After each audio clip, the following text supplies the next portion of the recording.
예, 우리가 잘 아는 축구 선수 가운데 박주영이라고 하는 축구 선수가 있습니다. 지금 현재 2013년 프리미어 리그에서 그 리그 선두를 달리고 있는 아스날의 소속 선수입니다. 그런데 안타깝게도 그 경기에 거의 출장을 하지 못합니다. 한때는 우리나라를 대표하는 가장 촉망받는 그런 공격수였는데 지금은 자기 소속팀 그 아스날에서 주전 선수는커녕 이제 후보 선수도 되지 못해서 매일같이 발을 동동 구르면서 안타까워하고 있는 형편입니다. 거기다가 이제 내년에는 우리가 잘 아는 것처럼 브라질에서 월드컵이 열리는데 우리나라 대표 선수들 가운데에는 이 박주영 선수가 위치하는 그 공격수의 문제가 아주 심각한 문제입니다. 이 공격수가 모자르기 때문에 이 박주영 선수를 꼭 선택해서 대표팀을 만들고 그리고 공격수를 만드는 것이 우리 전체 팀에 굉장히 좋을 것이다. 그런데 이 선수가 자기 소속팀에서 주전 선수가 되지 못하고 거의 게임에 뛰지 못하기 때문에 이런 사람을 대표 선수로 뽑아봤자 아무 소용이 없을 것이다 하는 이런 의견들이 서로 팽팽하게 맞서기 때문에 도대체 이 박주영 선수가 과연 브라질 올림픽에 갈 수 있을까 가지 못할까, 한마디로 안개 속입니다.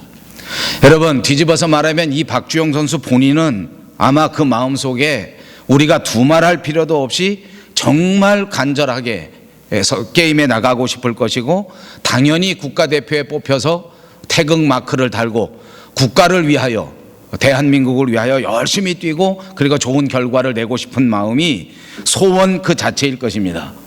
정말 얼마나 뛰고 싶은지 그것을 말로 다 할 수 없을 것입니다. 우리 모두가 다 알 수 있는 내용입니다. 그러나 선수가 이렇게 열심히 아무리 그 게임에 나가고 싶고 그렇게 간절한 마음을 가지고 국가대표 선수가 된다고 그렇게 되고 싶다고 그렇게 마음 먹는다고 해서 이 선수가 게임에 뛸 수 있거나 또는 국가대표 선수가 되는 것은 아닙니다.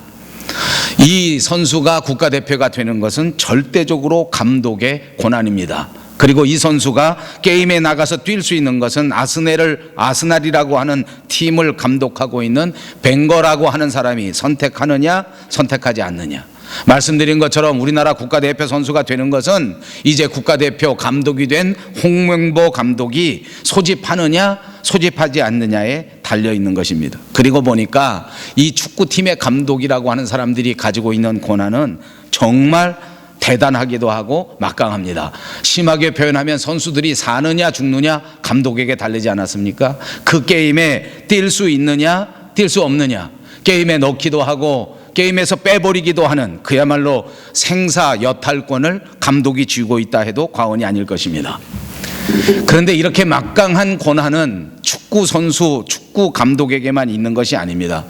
우리가 살아가고 있는 직장 생활, 우리 회사 안에도 가만히 들여다보면 이 회사에서 가장 중요한 권한을 가지고 이 회사 안에서 모든 정책들을 펼쳐나가는 그런 막강한 권한을 가지고 있는 그런 조직, 그런 사람들이 있다는 것입니다. 국가도 마찬가지 아닙니까? 국가의 경영에 있어서 국가를 경영하고 있는 대통령이나 또는 수상이 가지고 있는 권한은 진짜 막강합니다. 대통령이 뽑아야 장관이 될 수도 있고 대통령이 뽑아야 비서실장도 되고 대통령이 뽑아야 국무총리도 돼서 나라를 다스릴 수 있는 것 아닙니까? 어느 날 갑자기 총리에서 잘라내버리고 어느 날 갑자기 장관에서 빼버리면 그 사람은 더 이상 자기 꿈을 펼칠 수도 자기 조직을 이끌어갈 수도 없는 존재가 되어버리고 마는 것입니다. 그리고 보니까 권력이라고 하는 것도 얼마나 막강한지 모릅니다. 거의 우리가 살고 있는 모든 분야에서 이런 권한, 이런 권력, 이런 주권, 이것은 거의 마찬가지가 아닌가 그런 생각을 해봅니다. 오늘 제가 여러분들과 함께 봉독한 이 로마서 9장 19절에서 33절은 주권, 통치권, 권력 이런 것에 대한 말씀입니다. 여러분, 우리는 권력의 중심에 있어 보지도 못했고 장관이 되거나 국무총리가 되거나 그렇게 되어보지도 못한 사람들인데 우리들이 과연 이 주권이나 또는 이런 통치권에 대해서 말씀하고 하는 것이 좀 생소하기도 하고 그리고 사실은 굉장히 어려운 내용일 수도 있습니다. 그러나 우리가 신앙생활 하는 데 있어서 하나님의 주권, 하나님의 통치하심, 이것은 우리가 분명히 바르게 이해해야 되고, 우리가 이 하나님의 주권에 대한 바른 교육을 받고, 그리고 이 하나님의 주권에 대하여 올바른 믿음을 가지는 것이 참으로 중요하고, 이렇게 올바른 지식과 올바른 믿음을 가지면 우리의 신앙이 한 단계 성숙해지게 되고, 이 하나님의 주권에 대하여 바른 생각을 갖지 못하고 바른 이해를 갖지 못한다면 우리의 믿음은 부끄러운 유아기적인 어린아이의 신앙에 머무르게 되는 것입니다. 그래서 조금은 난해하기는 하지만, 조금 어려운 부분이긴 하지만, 오늘 이 말씀을 중심으로 해서 믿음과 주권이라고 하는 제목을 붙였고, 이 믿음과 주권이라는 제목 가운데 큰 은혜가 되시기를 주님의 이름으로 축복합니다. 하나님께서 온 우주를 만드셨습니다. 말씀으로 저와 여러분을 창조하셨습니다. 여러분 이 사실을 믿으십니까? 그리고 하나님께서 창조하신 이 온 우주 만물을 오늘 그대로, 그야말로 쾌세라 세라, 자기 마음대로 돌아가라, 자연 법칙에 의해서 움직여라, 위에서 아래로 흘러가거라, 이렇게 내버려 두신 것이 결코 아닙니다. 오늘도 이 창조하신 모든 피조물들이 하나님의 계획과 하나님의 주권 아래서 한치의 오차도 없이 움직일 수 있도록 하나님께서 직접 간섭하시고 하나님께서 직접 통치하신다고 하는 사실입니다. 여러분 이 사실도 믿으십니까? 오늘 우리 한 사람 한 사람을 하나님이 만드셨을 뿐만 아니라 우리의 인생 전체에 하나님이 개입하시고 간섭하셔서 우리 한 사람 한 사람들을 하나님의 뜻 안에서, 하나님의 능력 안에서, 하나님의 계획 안에서 통치하고 계시다고 하는 사실을 꼭 믿으시기를 바랍니다. 그렇습니다. 저와 여러분은 하나님의 주권 안에서 살아가는 사람들입니다. 온 세상 만물이 하나님의 주권 안에 있습니다. 그러므로 피조물인 모든 인간들, 그리고 피조물인 이 세상의 모든 것들은 창조주이신 하나님, 모든 주권을 가지신 그 주권자이신 하나님을 거절할 수도 없고 거부할 수도 없고 대항할 수도 없는 사실을 믿으시기 바랍니다. 오늘 본문 19절에는 홍내가 내게 말하기를 그러면 하나님이 어찌하여 허물하시느냐, 누가 그 뜻을 대적하느냐 하리니, 그렇게 말씀을 시작합니다. 아무도, 그 어느 누구도 하나님을 대적할 수 없다는 말씀입니다. 이제 날씨가 쌀쌀해집니다. 공기가 차가워졌습니다. 찬 공기를 싫어하는 사람들은 많습니다. 그러나 찬 공기가 싫다고 해서 공기를 거부하고 공기가 없이 살 수는 없습니다.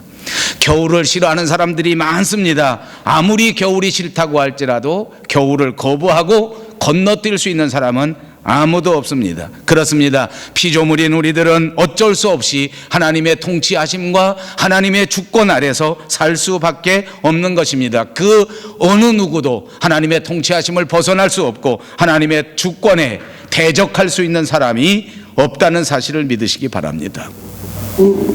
오늘 사도 바울은 이 엄연한 사실을 우리에게 더 자세하게 설명해 주기 위해서 우리가 잘 아는 그 유명한 토기장이의 비유를 말씀하고 있습니다. 본문 20절 그리고 21절에 보시겠습니다. 이 사람아, 내가 누구이기에 감히 하나님께 반문하느냐?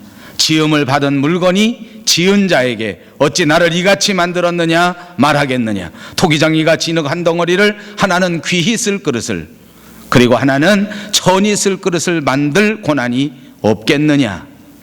그렇습니다. 이 말씀을 간단하게 정리하면 이런 말입니다. 토기장이는 자기가 원하는 대로 그릇을 만든다는 것입니다. 내가 필요한 대로 그릇을 만듭니다. 흙을 동원해서 간장 종지가 필요하면 간장 종지를 만들고, 밥그릇이 필요하면 밥그릇을 만들고, 국그릇이 필요하니까 국그릇을 만들고, 장을 담구어 둘 큰 그릇이 필요하면 그렇게 커다란 독 같은 그릇도 만든다는 것입니다. 그런데 진흙이 이 토기장이에게 질문합니다.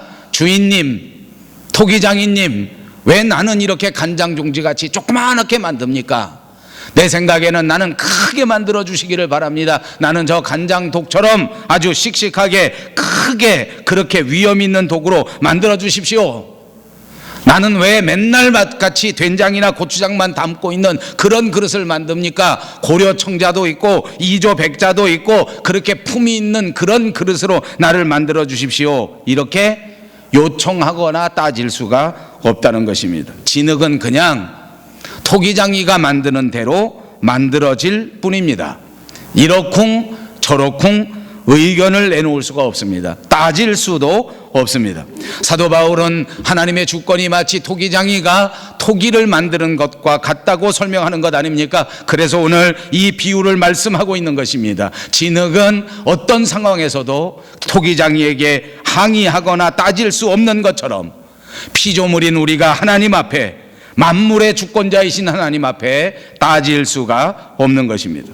하나님은 아브라함을 선택하셨습니다. 왜 나를 놔두고 아브라함을 선택하셨느냐고 따지지 못한다는 것입니다. 아브라함의 후손을 선택하셔서 믿음의 조상을 삼으셨습니다. 왜 우리 대한민국 민족들은 놓아두고 하필이면 이스라엘 사람들을 선택하셨느냐고 따질 수 없다는 것입니다. 왜 유대인들을 선택하셔서 제일 먼저 예수님을 믿게 만드셨습니까? 왜 유대인들에게 예수님의 복음을 제일 먼저 전하셨습니까? 라고 항의할 수도 없다는 것입니다.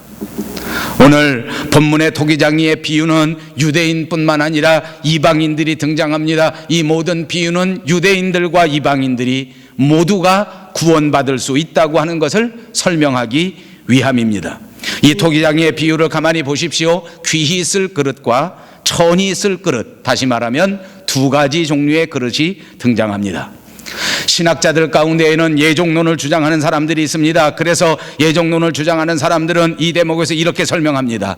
귀히 쓸 그릇이라 함은 하나님 앞에 선택받아 구원받기로 예정된 사람이고, 천히 쓸 그릇이라 함은 하나님 앞에 멸망되기로 예정된 사람으로서 그렇게 표현된 것이다 라고 이해하고 그렇게 설명합니다. 그러니까 귀히 쓸 그릇과 천히 쓸 그릇을 토기장이가 마음대로 만들어 놓았듯이 하나님께서는 구원받을 민족, 그리고 멸망받을 민족, 구원받을 사람, 멸망받을 수밖에 없는 사람을 하나님 마음대로 정해 놓으시고 예정해 놓으셨다, 이렇게 말하면서 이 대목을 예를 들고 있습니다. 말의 취지의 대부분은 맞는 말입니다. 그러나 그럼에도 불구하고 이 말씀을 가만히 들여다보면 이 설명은 어딘가 조금 부족합니다. 왜냐하면 귀히 쓸 그릇과 천히 쓸 그릇을 구원받을 사람과 멸망받은 사람이라고 말하면 그 의미가 조금 다릅니다. 이 귀히 쓸 그릇과 천히 쓸 그릇은 성경이 직접 해석해 주기를 유대인들과 이방인들을 의미하고 있다고 말씀하고 있습니다. 본문 24절을 보십시오. 이 그릇은 우리니 곧 유대인 중에서뿐 아니라 이방인 중에서 부르신 자니라 하고 분명하게 설명해 주지 않았습니까? 이 말씀을 통해서 알 수 있는 것은 귀히 쓸 그릇은 유대인이라고 말하는 것입니다. 천히 쓸 그릇은 이방인들을 말하는 것이라는 것입니다. 하나님께서는 당신의 구원 사역을 위하여 그 유대인들을 먼저 귀한 그릇으로 만드셨습니다. 그들을 선택하셨습니다. 그들을 빚으셨습니다. 그리고 그들을 중용하셨습니다. 다시 말하면 유대인들을 특별히 사랑해 주셨습니다. 그리고 이 유대인들에게 큰 계획을 세우셨습니다. 유대인들로 하여금 온 천지, 온 우주, 온 세계를 복음화시키고자 하는 귀한 역사를 계획하셨고, 유대인들이 이 하나님의 나라의 사역에 큰 일꾼으로 사용하실 것을 작정하셨단 말입니다. 그런데 여러분, 어떻게 되었습니까? 귀히 쓸 그릇으로 선택받은 유대인들, 그리고 그런 귀한 사명이 없었던 이방인들, 이 유대인과 이방인 사이에 역전 현상이 일어나게 된 것입니다. 25절 말씀을 보십시오. 호세아의 글에도 이르기를 내가 내 백성이 아닌 자를 내 백성이라, 사랑하지 아니한 자를 사랑한 자라 부르리라. 말씀드린 것처럼 하나님은 유대인들을 당신의 백성으로 선택하셨고 그들을 사랑하셨습니다. 반면에 유대인이 아닌 이방인들은 별로 사랑하지 않으셨습니다. 그들에게 큰 사명을 기대하지도 않았습니다. 그런데 지금 어떻게 됐단 말입니까? 완전히 뒤집어 버렸습니다. 완전히 거꾸로 되어 버렸습니다. 원래 하나님 앞에 선택받고 원래 하나님 앞에서 큰 일을 감당할 것이라고 기대를 받았던 유대인들은 오늘날 믿음으로 역사하지 못하고 믿음으로 순종하지 못하고 하나님의 주권 아래에서 살아가지 않았기 때문에 그들은 멸망의 길로 달려가게 되었습니다. 반면에 하나님의 큰 기대를 받지 못하고 하나님의 큰 계획 안에 들지 못한 것으로 생각했던 이방인들이 오히려 하나님을 믿는 믿음, 그리고 하나님의 주권을 인정하는 순종을 통하여 하나님의 자녀가 되어 버린 것입니다. 이제 구원받은 백성이 되었습니다. 하나님 앞에 쓰임받을 수 있는 하나님의 그릇이 되었습니다. 하나님 앞에 사랑받는 하나님의 자녀가 된 것을 믿습니다. 여러분, 안타깝지만 이제 유대인들은 거의 모든 사람들이 구원을 받지 못합니다. 성경의 기록에 보니까 아주 적은 소수의 무리만이 하나님 앞에 구원을 받게 될 것이라고 말씀해 주었습니다. 오히려 믿음으로 하나님의 주권을 인정한 이방인들이 하나님 앞에는 크게 기대받지 못했고 원래 하나님의 사랑을 받지 못했던 자들이지만 지금 하나님을 향한 믿음을 불태우고 하나님을 향한 하나님의 주권을 완전히 인정하여 하나님의 뜻대로 살기로 몸부림치는 그 이방인들이 하나님 앞에 선택받고 하나님의 큰 사랑을 받고 하나님 앞에서 큰 사명을 부여받아 큰 일을 감당하여 마지막 때 하나님 앞에 잘했다고 칭찬받는 자리에 임하게 된다는 말씀인 줄로 믿습니다. 그렇습니다. 성경이 우리에게 가르쳐주는 것은 바로 그것입니다. 우리들이 생각할 때에는 구원에도 차별이 있고 구원에도 등급이 있고 구원을 무엇인가 다르게 적용하는 것이 좋겠다고 생각할 수도 있을 것입니다. 그럼에도 불구하고 하나님은 하나님의 주권에 의하여 오늘도 하나님이 선택하실 사람들을 고르시고 하나님이 쓰실 사람들을 선택하시고 하나님이 사용하실 사람들에게 힘과 능력을 베풀어 주신다고 하는 하나님의 주권을 선포하고 있는 줄로 믿습니다. 하나님의 이 놀라우신 주권 때문에 저와 여러분이 하나님 앞에 뽑힘을 받고 오늘 하나님 앞에 세움을 받고 오늘 하나님의 격려를 받아 하나님의 사역을 감당할 수 있는 이 놀라운 자리에 서게 되신 것을 꼭 믿으시기 바랍니다. 하나님의 주시는 힘과 능력을 의지하여 하나님이 맡기신 아름다운 사역을 감당하여 마지막 때 하나님 앞에 잘했다고 칭찬받는 여러분 모두가 되시기를 주님의 이름으로 축복합니다. 그렇습니다. 아무리 바닷가에 있는 모래와 같이 수많은 유대인들이 있다고 할지라도 여러분, 예수 그리스도를 믿지 않으면 모두가 다 멸망을 당할 뿐입니다. 예수 그리스도를 자신의 구세주, 예수 그리스도를 내 삶의 주인으로 영접한 유대인들만 구원을 얻게 되는 것을 믿으시기 바랍니다. 바로 이들이 오늘 본문 27절에서 29절에 말씀하고 있는 남은 자들입니다. 모든 자들이 하나님을 떠나고 모든 자들이 하나님을 배반할 때 끝까지 믿음을 붙들고 남은 자만이, 끝까지 예수 그리스도의 주권을 의지한 자들만이 구원을 받게 된다는 성경의 말씀인 것입니다. 반면에 우리는 어떻습니까? 우리는 이방인들이었습니다. 원래 하나님을 쫓은 자들이 아니지 않았습니까? 원래 하나님의 주권을 알지도 못했던 사람들입니다. 그럼에도 불구하고 하나님의 능력 가운데에서 주님의 복음을 듣게 되었습니다. 예수 십자가의 소식을 듣게 되었습니다. 그 복음으로 말미암아 의롭다 함을 얻고 구원을 얻게 된 것입니다. 오늘 본문 30절을 다시 보십시오. 그런즉 우리가 무슨 말하리요? 의를 쫓지 아니한 이방인들이 의를 얻었으니 곧 믿음에서 난 의요. 이렇게 말씀합니다. 그렇습니다. 비록 이방인이라고 할지라도 믿음으로 말미암아 의롭게 되었다는 선언인 것입니다. 그러므로 중요한 것은 유대인으로 태어났느냐 이방인으로 태어났느냐 하는 혈통이 아닙니다. 그러므로 이스라엘에서 태어났느냐 한국에서 태어났느냐 하는 그 지역이 중요한 것이 아닙니다. 중요한 것은 무엇입니까? 약속의 씨앗인 예수 그리스도를 믿느냐 믿지 않느냐인 것입니다.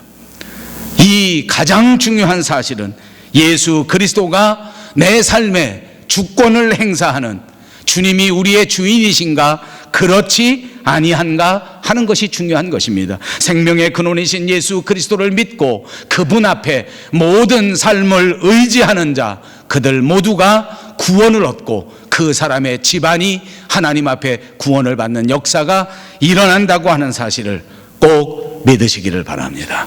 아멘, 할렐루야. 구원. 여러분, 구원이라고 하는 뜻이 무엇입니까?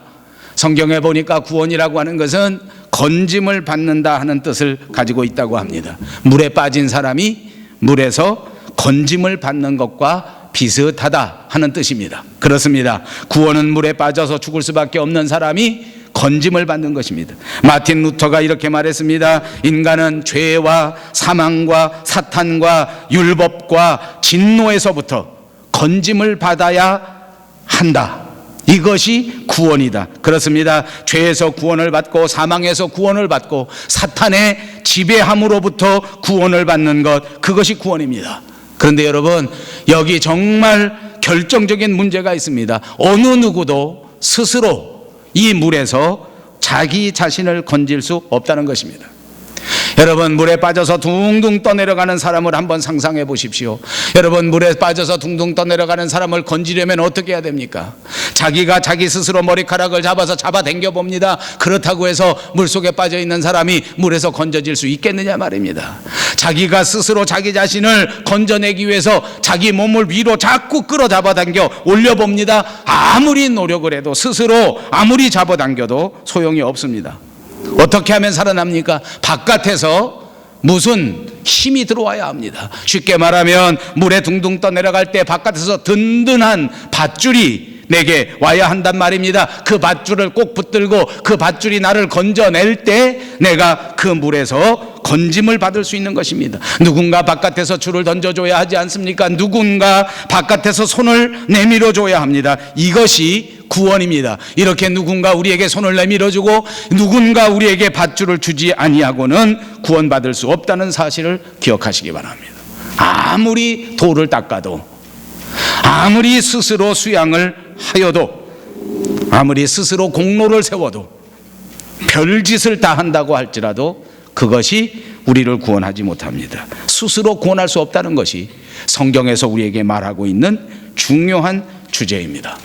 그리고 우리 스스로가 나 스스로 구원받을 수 없다고 하는 사실을 철저하게 인정할 때에 우리는 드디어 구원의 참다운 의미를 깨닫기 시작하게 되는 것입니다. 우리의 힘으로 되지 않습니다. 그러므로 우리의 눈을 들어 우리에게 손을 펼쳐줄, 우리에게 구원의 밧줄을 던져주실 그분 예수 그리스도를 바라보아야 하는 것입니다. 그렇습니다. 다른 데를 보지 마십시오. 오직 눈을 들어 예수 그리스도를 온전히 바라보시는 저와 여러분 꼭 되시기를 바랍니다.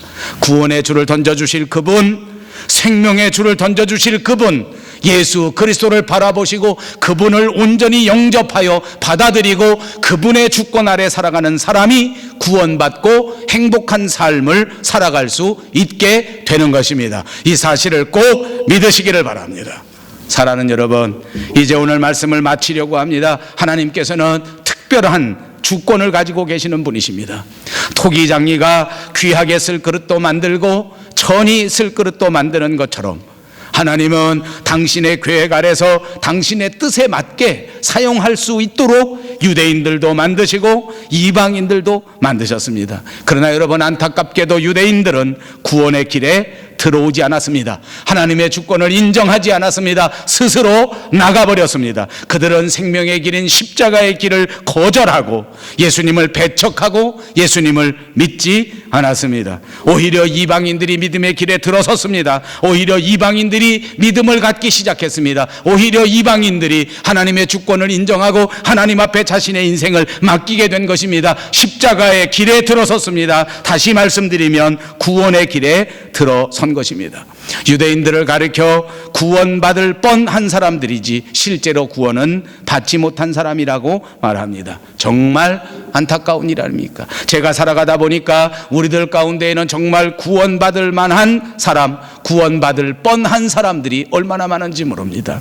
조금만 더 하나님의 뜻에 가까이 갔으면, 조금만 더 하나님 앞에 자기 자신을 쳐서 복종시켰다면 하나님께서 구원하실 뿐만 아니라 이 시대에 가장 아름답게 가장 귀하게 사용하셨을 것인데, 그만 거의 다 다가왔는데 그 순간 자기 주권 때문에, 자기 인생을 자기 것이라고 생각하는 것 때문에 구원에서부터 멀어져 간 사람 얼마나 많이 봤는지 모릅니다. 어떤 목사님이 재미있는 이야기를 합니다. 일반적으로 어린아이들에게 물어볼 때 죽을 뻔한 게 좋으냐, 살 뻔한 게 좋으냐 하고 물어보면 애들은 생각이 짧으니까 무조건 죽은 거 싫으니까 살 뻔한 게 좋습니다 라고 대답을 한다고 합니다. 여러분, 제가 이걸 그대로 여러분에게 한번 묻고 싶습니까? 여러분, 죽을 뻔한 게 좋겠습니까? 살 뻔한 게 좋겠습니까? 생각이 없는 사람은 살 뻔한 게 좋다고 대답할 거예요. 답을 가르쳐줘도 답을 제대로 대답하지 못하면. 죽을 뻔한 건 뭡니까? 살아난 것입니다. 살 뻔한 건 뭡니까? 아쉽게 죽은 것입니다. 말씀드린 것처럼 제가 목회하면서 이런 사람 많이 보았는데 목회에만 있는 것이 아닙니다. 성경 사도행전 25장 26장에 보니까 아그리빠라고 하는 왕이 등장하는데 바울이 이 아그리빠 왕에게 예수님에 관해서 설명합니다. 그랬더니 성경이 보도하기를 그 아그리빠 왕이 거의 그리스도인이 될 뻔하였다고 기록하고 있습니다. 진짜 안타까운 일입니다. 믿을 뻔한 거 아무 소용이 없습니다. 차라리 못 믿을 뻔해야 됩니다. 못 믿을 뻔해야 된다. 말이 재밌지 않습니까? 여러분 성경 역사를 보십시오. 구원받을 뻔했는데 구원받지 못한 사람, 정말 안타까운 사람의 역사가 성경의 역사인 것 같습니다. 저는 이런 생각 한번 해봅니다. 노아의 방주의 사건입니다. 여러분 노아의 방주를 지은 사람들이 과연 노아와 노아 가족들만 지었을까? 또는 주변에 많은 사람들이 지었을까? 한번 생각해 봤습니다. 상상입니다. 성경에는 기록에 나와 있지 않기 때문에 제 상상이 틀릴 수도 있습니다. 어떤 성경책에는 노아가 혼자 이 방주를 다 믿음으로 지은 것처럼 해석할 수도 있기 때문입니다. 그러나 잠깐 한번 생각해 봅시다. 노아가 혼자 지었겠습니까? 그 엄청난 배를 물론 뭐 오래도록 100년, 120년 동안 혼자서 지을 수도 있을 것입니다. 그러나 한번 상상해 보자는 것입니다.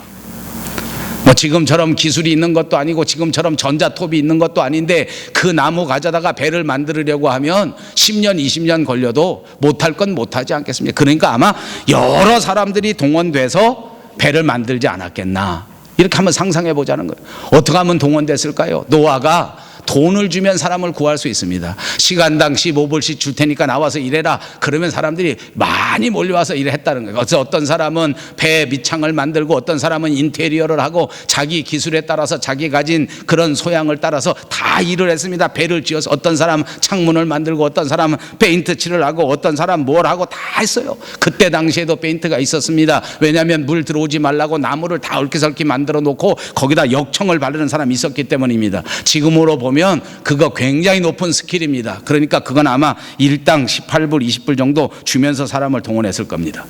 많은 사람이 동원돼서 배를 만들었습니다. 그 사람들이 노아의 방주 배를 다 보았습니다. 그런데 나중에 어떻게 되었습니까? 구원받은 사람은 노아와 그 가족들밖에 없었습니다. 나머지는 모두가 이 배를 본 사람들입니다. 어떤 사람입니까? 구원받을 뻔한 사람입니다. 저는 목사이기 때문에 이 대목에 있어서 여러 가지를 생각해 봅니다. 저희 교회가 이제 2013년을 지나면 10년이 됩니다. 가끔씩 제가 요새 나이가 먹어가는지 가끔씩 이렇게 계절이 바뀌고 바람이 샥샥 몰아치면 그 생각이 나요. 2004년 처음 와서 교회를 개척했을 때서부터 지금까지 생각이 납니다. 정말 아쉬운 분들이 많아요. 있는 분들 너무 감사한데 중간에 가신 분들, 정말 우리 교회에 큰 기둥 될 뻔 했는데 돌아가신 분들, 지금 볼 수 없는 분들이 꽤 많더라고요. 보니까 지나보니까 꽤 많아. 내가 생각할 때는 야, 이 사람들이 정말 조금만 어떻게 했었으면 정말 우리 교회에서 큰 일꾼 될 뻔했는데 그만 가버리고 그만 다른 일 때문에 옮겨갈 수밖에 없어요. 제가 우리한테 옮겨갔다고 해서 구원 못 받았다는 건 아니고 지금 제가 말한 것은 우리 교회의 일꾼 될 뻔했는데 되지 못한 분들이 많더라 그 말이에요.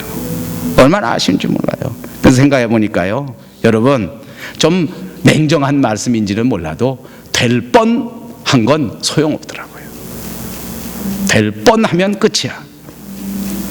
우리 신앙생활에는 야, 이 사람 정말 훌륭한 일꾼이 될 뻔한 사람들이 얼마나 많은지 몰라요. 한 번만 정신을 똑바로 차렸으면 정말 훌륭한 일꾼 될 뻔했는데 그 결정적인 순간에 자기 감정을 누그리지 못하고 그 결정적인 순간에 자기 판단 한 번 잘못해서 그래서 될 뻔하다가 그만둔 사람이 많아요. 근데 신앙생활에도 그런 사람이 많아요. 한 번 판단 잘못해서 구원받은 사람이 될 뻔하다가 그만뒀어요. 믿을 뻔하다가 그만뒀어요. 여러분 한번 해보세요. 못 믿을 뻔했다. 따라 해보세요. 못 믿을 뻔했다. 느낌이 좀 있어요? 저는 느낌이 정말 많아요. 정말 못 믿을 뻔했었어. 저는요, 이 대목에 정말 감정에 제일 먼저 누가 떠오르는지 아세요? 제 아내. 살아오는 동안 못 믿을 뻔했어요. 제 아내가 다른 남자하고 미팅하는 걸 봤는데 그 사진을 보니까 마음속에 까딱했으면 그때 내가 못 믿을 뻔했어요. 그럼 지금까지 같이 살지 못했을 거예요. 나중 알고 보니까 그 사진이 그냥 우연히 지나가다 찍은 거라 그러더라고. 못 믿을 뻔했어요. 제가 웃자고 하는 소리예요. 여러분 신앙생활 한번 돌이켜 보실래요? 저는 목사 못 될 뻔했어요. 생각해 보니까 구석구석에 그만둘 뻔했어요. 아직 10년여 남은 10년쯤 한 8년쯤 남은 제 은퇴까지 제발 나중에 그때 까딱했으면 그만둘 뻔했다 하고 은퇴하고 싶은 것이 제 소원입니다. 여러분 우리 신앙생활에 될 뻔한 거 소용없어요. 오늘 이 자리에 예수 그리스도와 더불어 주님의 주권 아래 들어 있으면서도 아직도 내가 예수 믿을 뻔했다, 복 받을 뻔했다, 이렇게 되는 사람 혹시 있을지 모릅니다. 이미 하나님께서 붙잡으셔서 은혜의 자리에 붙들려 있으면서도 이미 예수 십자가의 공로로 구원의 행복한 자리에 살고 있으면서도 아직도 마음을 정하지 못하고 아직도 구원받지 못하고 아직도 불행한 삶을 살아가는 사람 우리 가운데 있지 않는가 생각해 보시기를 바랍니다. 오늘 이 순간 하나님이 우리에게 주신 정말 좋은 기회가 다시 찾아왔습니다. 사랑하는 여러분, 하나님의 은혜는 유대인이나 이방인이나 배운 사람이나 배우지 못한 사람이나 가진 사람이나 별로 가지고 있는 것이 없는 사람이나 누구에게나 동일하게 미치는 것입니다. 누구든지 예수 그리스도를 믿고 누구든지 주님 앞에 모든 주권을 내어드리면 그 사람은 하나님이 붙잡으셔서 오늘 축복하실 때에 말씀으로 축복하십니다. 그 사람은 결단코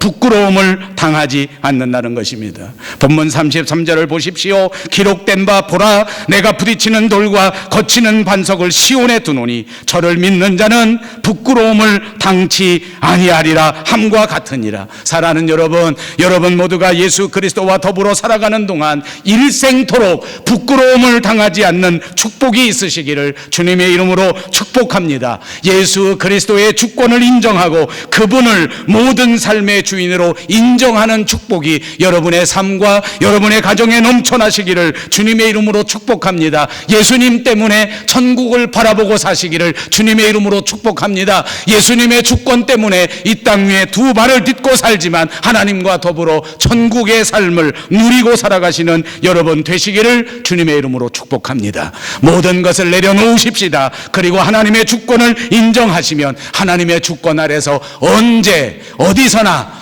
풍성한 행복의 삶을 하나님이 베풀어 주실 것을 믿으시기 바랍니다. 기도합니다. 자비하신 우리 하나님 참 감사합니다.